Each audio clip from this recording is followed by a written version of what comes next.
Magandang araw po sa atin lahat mga kapatid, mga kaibigan ko kay Kristo Jesus, mga kababayan. May nais po akong ibahagi sa inyo tungkol po sa sinabi ng ating Panginoong Kristo sa Book of John chapter 12 verse 47 hanggang 48, mga kapatid, na sinasabi, "Kung may makarinig ng aking mga salita at hindi sumunod dito, hindi ko siya hinahatulan, sapagkat hindi ako naparito upang hatulan ang sanlibutan, kundi upang iligtas ang sanlibutan.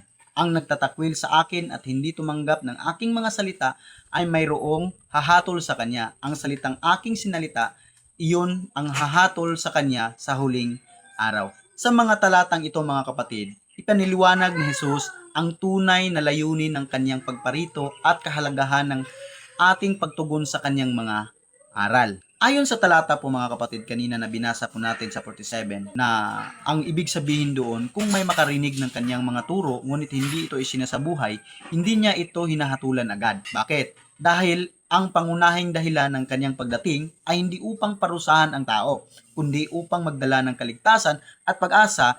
Ipinakita nito ang wagas na pagmamahal ng Diyos na nais buksan ang pinto ng kaligtasan para sa lahat. Gayon pa man mga kapatid, sa talata 48 na binasa natin kanina ay nag-iwan siya ng babala. Ang taong sadyang tumanggi sa kanya at ayaw tumanggap ng kanyang mga katuruan ay hindi maiwasan ang paghukom.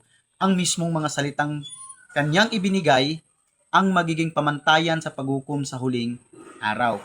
Ang mga ito ay nagmula mismo sa Diyos, kaya't ang mga ito'y tumpak, katarungan at may kapangyarihan. Ang mensahe nito ay malinaw mga kapatid. Ang ating kinabukasan ay nakasalalay sa ating pinipili. Ang pagtanggap kay Jesus na Panginoon natin ay nagdala ng buhay na walang hanggan. Ngunit sadyang pagtanggi ay may kakaibat at kahinatnan. Kanyang mga salita ay hindi lamang simpleng turo. Ito ay liwanag, gumagabay sa atin. Ito rin ang magiging sukatan ng ating pamumuhay. Kaya't gamitin natin ang pagkakataong ito mga kapatid upang pakinggan, tanggapin at isabuhay ang kanyang mga aral habang tayo'y binigyan ng pagkakataon at pag-asa at panahon sa ating buhay dito sa mundo, mga kapatid, mga kaibigan.